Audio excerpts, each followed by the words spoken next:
사도신경으로 신앙 고백 드립니다. 나는 전능하신 아버지 하나님 천지의 창조주를 믿습니다. 나는 그의 유일하신 아들 우리 주 예수 그리스도를 믿습니다. 그는 성령으로 잉태되어 동정녀 마리아에게서 나시고 본디오 빌라도에게 고난을 받아 십자가에 못 박혀 죽으시고 장사된 지 사흘 만에 죽은 자 가운데서 다시 살아나셨으며 하늘에 오르시어 전능하신 아버지 하나님 우편에 앉아 계시다가 거기로부터 살아있는 자와 죽은 자를 심판하러 오십니다. 나는 성령을 믿으며 거룩한 공교회와 성도의 교제와 죄를 용서받는 것과 몸의 부활과 영생을 믿습니다. 아멘. 찬송가 290장입니다. 290장.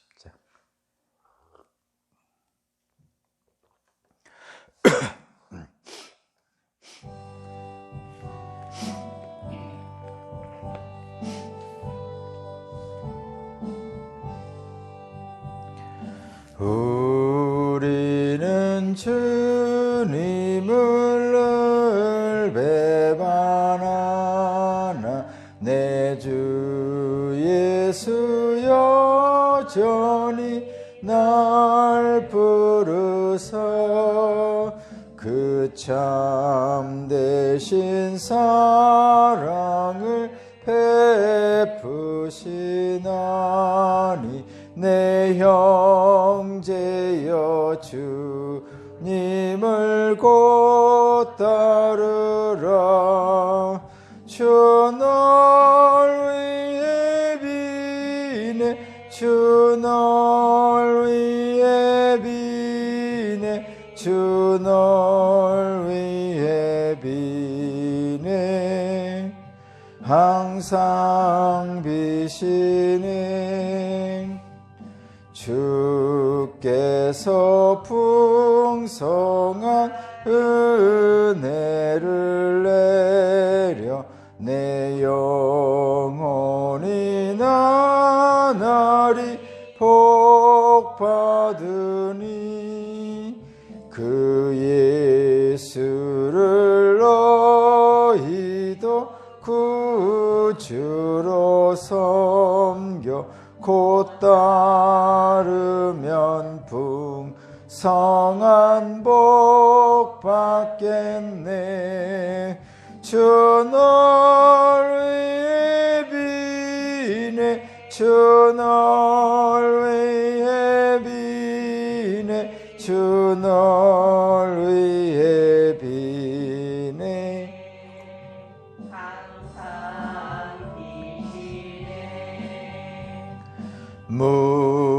무거운 짐 지고 애타는 인생 주 예수께 돌아와 고시오라. 내 주 예수 너희를 돌보실 때에 참 복락과 네가 넘치겠네.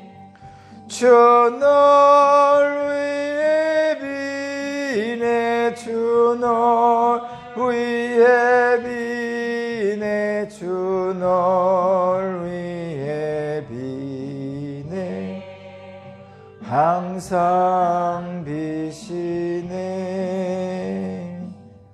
아멘.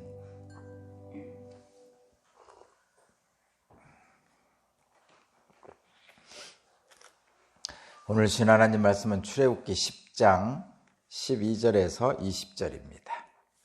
출애굽기 10장 12절에서 20절까지 말씀을 제가 봉독하겠습니다. 주님께서 모세에게 말씀하셨다. 너의 팔을 이집트 땅 위로 내밀어라. 그러면 메뚜기 떼가 이집트 땅으로 몰려와서 우박의 피해를 입지 않고 땅에 그대로 남아있는 부성기를 모두 먹어치울 것이다. 모세가 지팡이를 이집트 땅 위로 내미니 주님께서 그날 온종일 그리고 밤이 새도록 그 땅에 동품이 불게 하셨다. 그 동풍은 아침녘에 메뚜기 떼를 몰고 왔다. 메뚜기 떼가 이집트 온 땅 위로 몰려와서 곳곳마다 내려앉았다. 그렇게 많은 메뚜기 떼는 전에도 본 적이 없고 앞으로도 결코 볼 수 없을 것이다. 그것들이 땅의 표면을 다 덮어서 땅이 새카맣게 되었다. 그것들이 우박의 피해를 입지 않고 남아있는 나무의 열매와 땅의 푸성기를 모두 먹어치워서 이집트 온 땅에 있는 들의 나무와 푸른 푸성기는 하나도 남지 않았다. 그러므로 바로가 모세와 아론을 급히 불러들여서 말하였다. 내가 너희와 주 너희의 하나님께 죄를 지었다. 부디 이번만은 나의 죄를 용서하고 주 너희의 하나님께 기도하여 이 엄청난 재앙이 나에게서 떠나가게 하여라. 모세가 바로에게서 물러나와 주님께 기도를 드리니 주님께서 바람을 가장 센 서풍으로 바꾸셔서 메뚜기 떼를 홍해에 몰아넣으시고 이집트 온 땅에 메뚜기 한 마리도 남겨두지 않으셨다. 그러나 주님께서는 바로가 여전히 고집을 부리게 하셨으므로 바로는 여전히 이스라엘 자손을 내보내지 않았다. 아멘.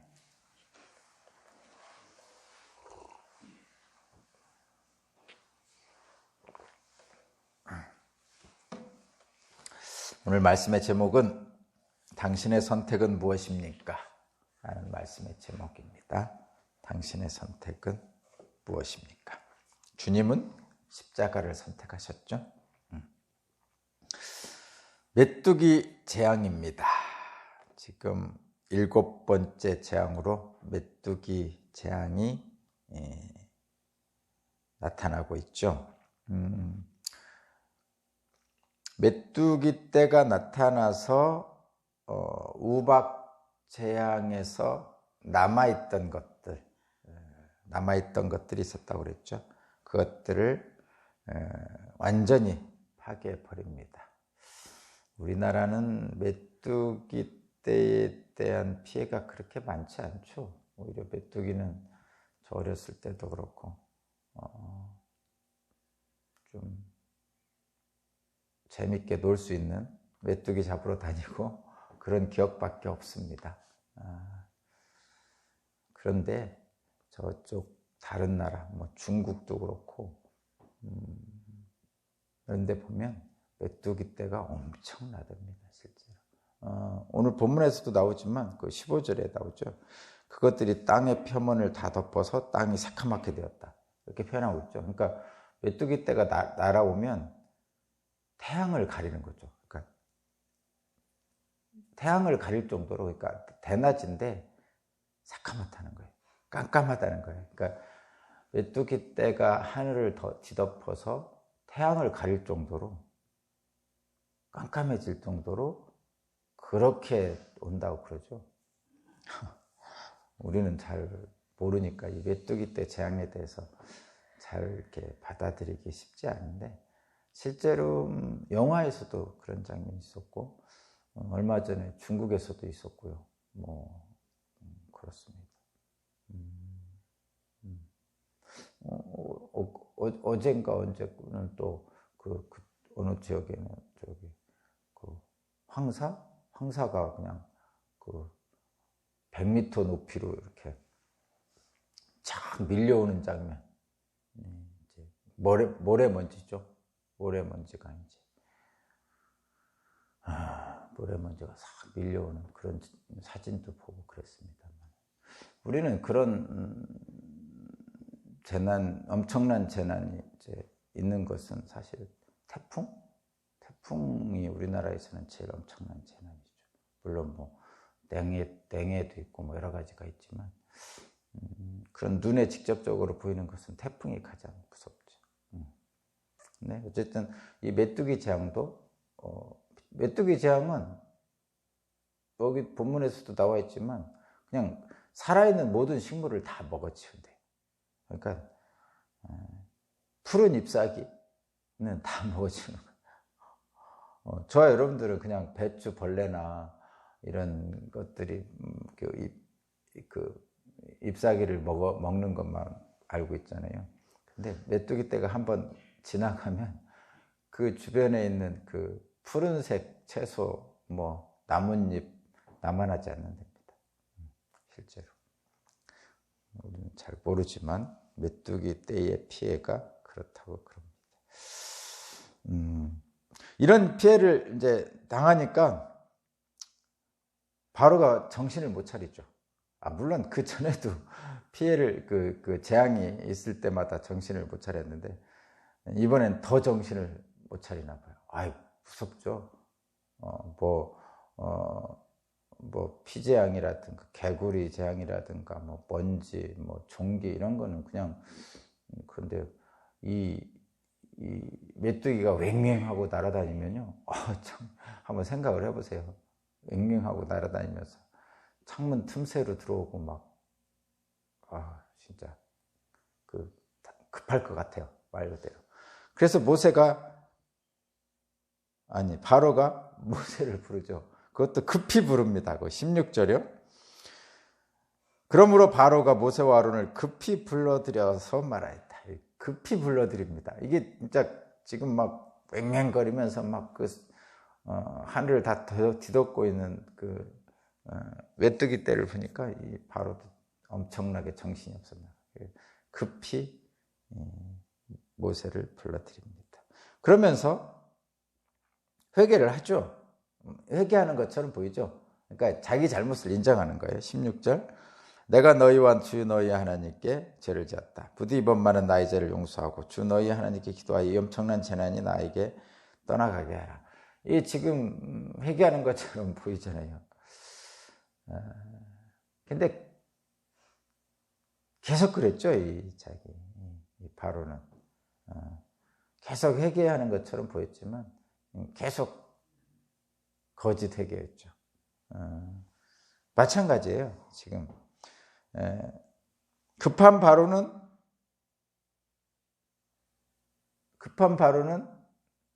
회개하는 것처럼 보이지만 실제로는 거짓 회개입니다. 자신의 잘못을 인정하고 돌이키겠다고 말을 하지만 실제로는 당장의 급한 재앙을 벗어나고 싶은 마음에서 한 거죠.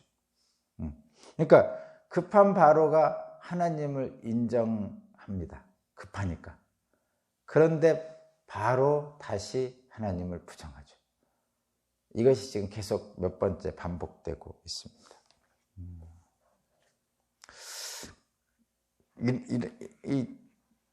하나님을 부정하는 가장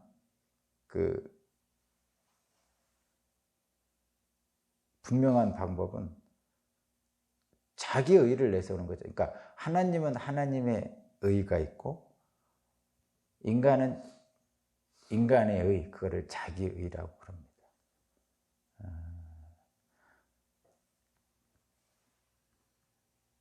하나님은 용서하고 인간은 죄를 짓죠.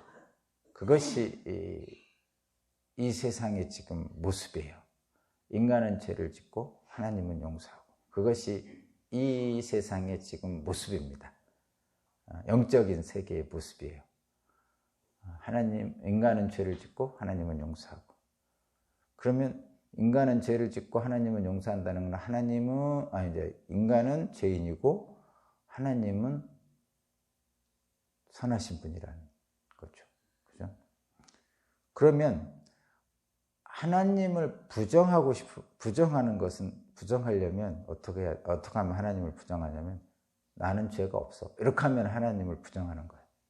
너희가 죄가 없다고 하면 하나님을 업신여기는 것이다 라고 바울이 얘기하죠. 근데 저와 여러분들은 사실 죄가 있다고 인정하는 것이 어렵죠. 어렵습니다. 우리는 일반적으로 죄가 있다고 하면 이제 말하자면 소위 말해서 뭐 감옥에 간다든가 재판을 받고 뭐 이런 일들이 있고 또 죄가 있으면 그에 따른 벌을 받아야 되잖아요. 그러니까 죄가 있다고 누군가가 나에게 말하면 막 어렵죠. 누군가에게 책임 추궁당하면 아주 어렵습니다. 그래서 어떻게 해서든지 그것을 벗어나고자 하는 것이 우리들의 마음이죠. 근데 거듭 말씀드리지만 다른 사람이 나의 죄를 추궁하고 책임 추궁하는 것은 어렵습니다. 실제로 어렵습니다. 그래서 안 했으면 좋겠어요. 그래서 저와 여러분도 다른 사람이 나의 죄를 추궁하지 않았으면 하고 바라는 것처럼 나 자신도 다른 사람의 죄를 추궁하지 말아야 돼요. 다른 사람이 내게 해주기를 바라는 것처럼 나도 다른 사람에게 해줘야 되는 거죠. 네가 대접받기를 원하는 것처럼 대접하라라고 예수께서 말씀하셨죠. 그래서 우리는 다른 사람의 죄를 추궁하지 말아야 됩니다.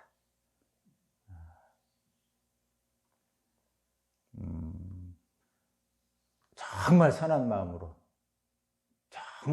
마음으로 죄를 좀 알려줘서 지적을 해서 그가 그 죄에서 벗어나기를 원하는 마음이 있다면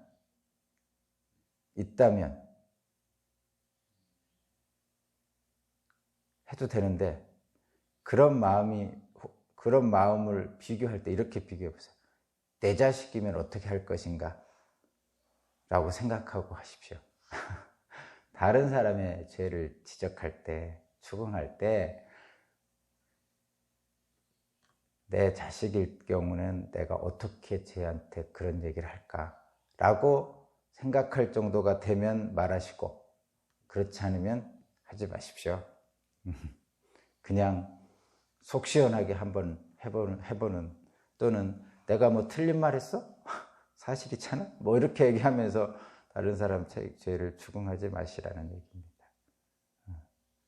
그 사람과 함께 그 죄의 책임을 질 생각이면 추궁하시고, 함께 죄를 질 생각이 없으면, 책임을 질 생각이 없으면 추궁하지 말라는 얘기입니다.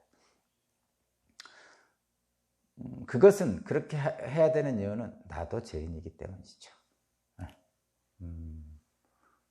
그렇습니다.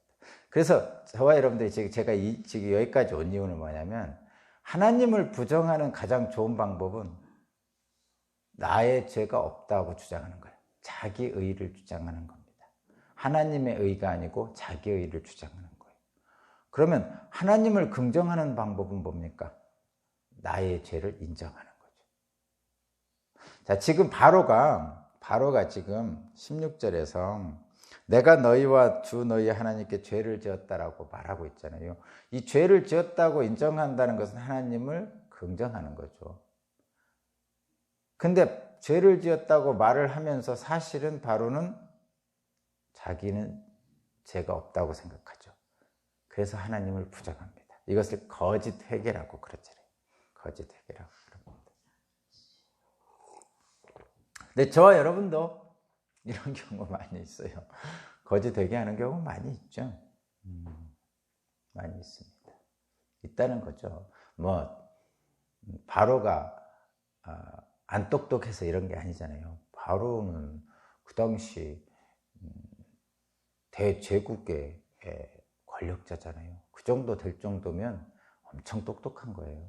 저와 여러분보다 아마 더 똑똑하지 않았을까. 한 나라를 경영한다는 것은, 특히 왕으로 경영한다는 것은 그 당시에 최고의 교육을 받은 사람이고, 왕의 교육을 받은 사람이고, 그리고 판단력도 합리적이고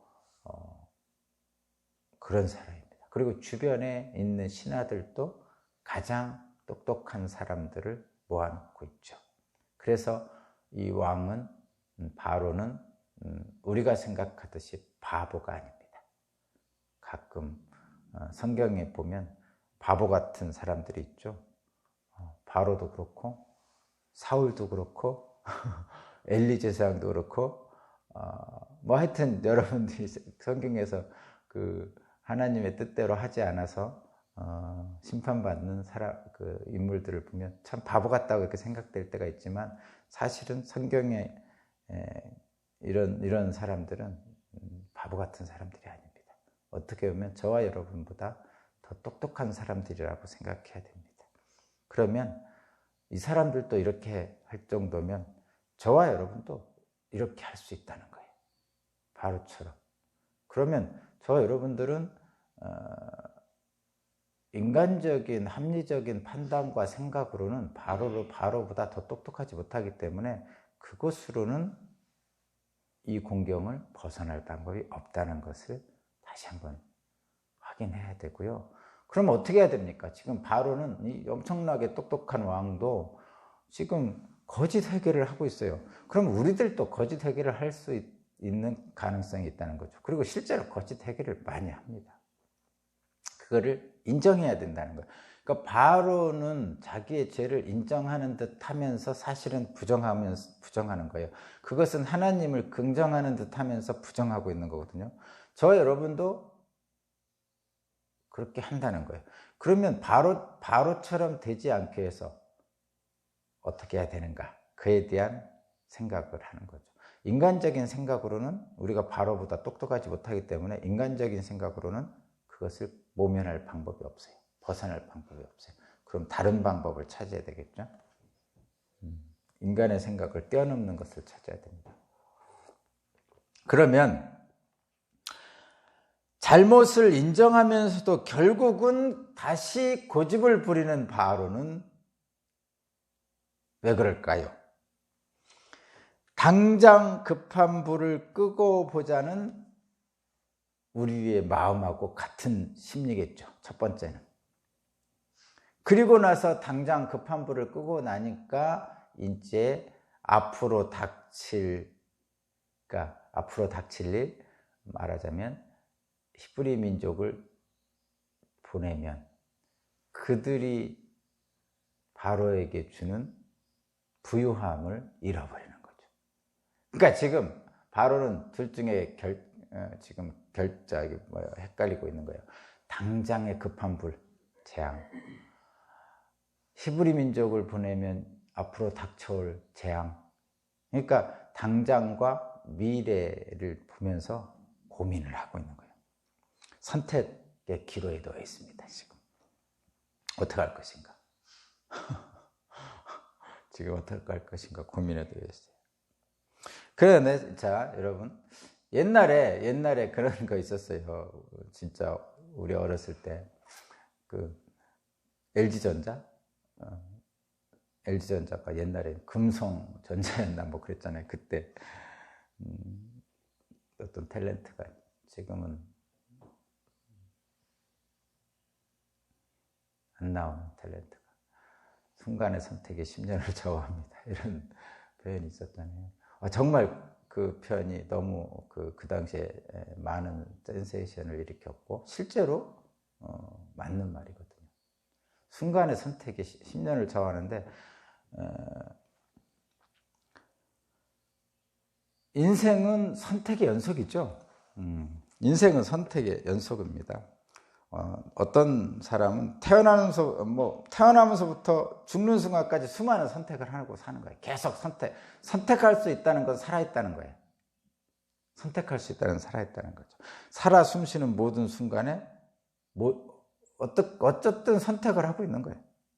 끊임없이 생각하고 판단하고 결정을 내려야만 내리는 거죠.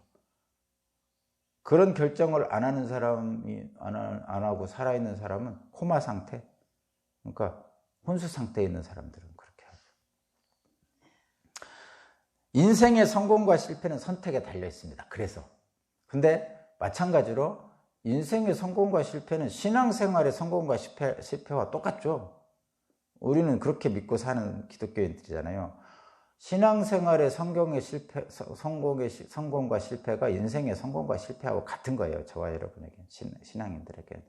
그러면 신앙생활의 성공과 실패, 인생의 성공과 실패는 선택에 달려 있는 거죠. 그래서 늘 하나님 앞에 있는 단독자로서 결단하라 뭐 이런 표현을 쓰는 거예요. 신학자들이. 최근에가 아니라 어제 뉴스에 보니까 어제 캐톨릭 정진석 추기경이 향년 90세의 나이로 소천하셨어요. 돌아가셨다는 얘기입니다.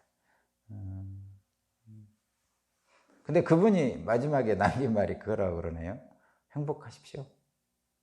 하나님은 우리가 행복하기를 바라십니다. 이렇게 말씀하셨대. 그게 말하자면 마지막 남긴 말씀이라는데. 근데 맞는 것 같아요. 하나님은 우리가 행복하시길 바라죠.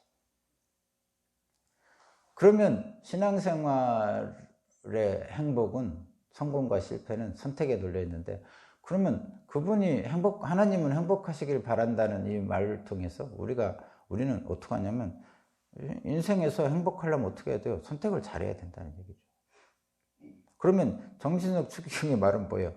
하나님을 선택하라는 뜻입니다. 결과적으로. 물론 뭐 다른 많은 선택들이 있겠지만 인생의 큰 방향성은 그렇다는 의미를 제가 받았습니다. 선택한 것을 보면 그 사람의 마음 상태가 어떤지를 알 수 있어요.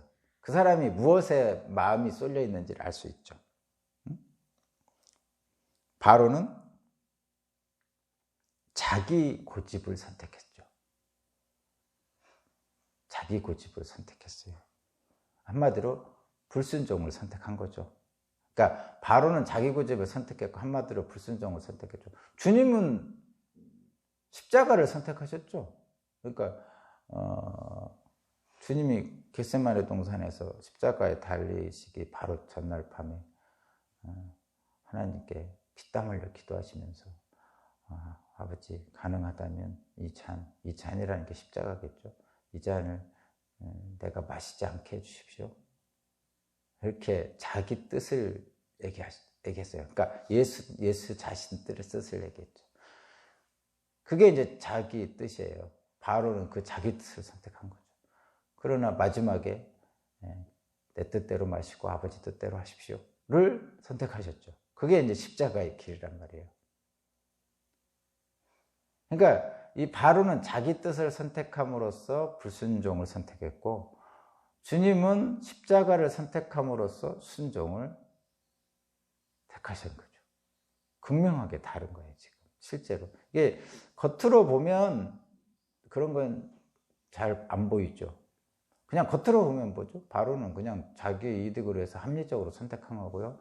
예수님은 바보같이 십자가를 해서 죽는 거죠. 겉으로 그냥 보면. 그래서 조롱당했잖아요. 그렇지만 영적인 눈으로 보면, 하나님의 시각으로 보면 바로는 자신을 선택해서 불순종을 선택했고, 주님은 십자가를 선택해서 순종을 선택하신 거죠. 당신의 선택은 무엇입니까?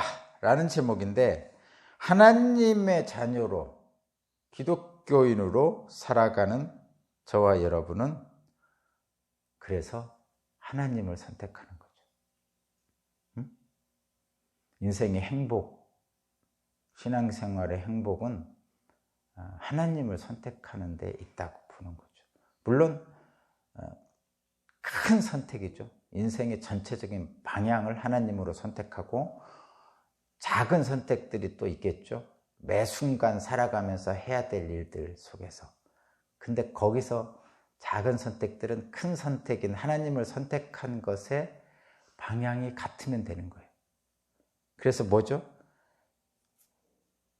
미움이 아닌 용서를 선택하고, 고집이 아닌, 교만이 아닌 겸손을 선택하고, 다른 사람을 저주하는 것이 아니라 복을 빌어주는 걸 선택하고, 멸망이 아니라 생명을 선택하고, 그런 거죠. 그런 사소한 선택들을 통해서 하나님을 선택하는 거예요. 그렇게 하면 하나님께서 신앙생활의 성공과 실패, 즉 인생의 성공과 실패에서 정진석 추기경이 얘기했던 우리가 행복하기를 바라시는 하나님의 뜻대로 행복할 것입니다. 행복하시기 바랍니다. 하나님 감사합니다. 주님의 뜻대로 행복하기를 원합니다. 예수 그리스도 이름으로 기도합니다. 아멘.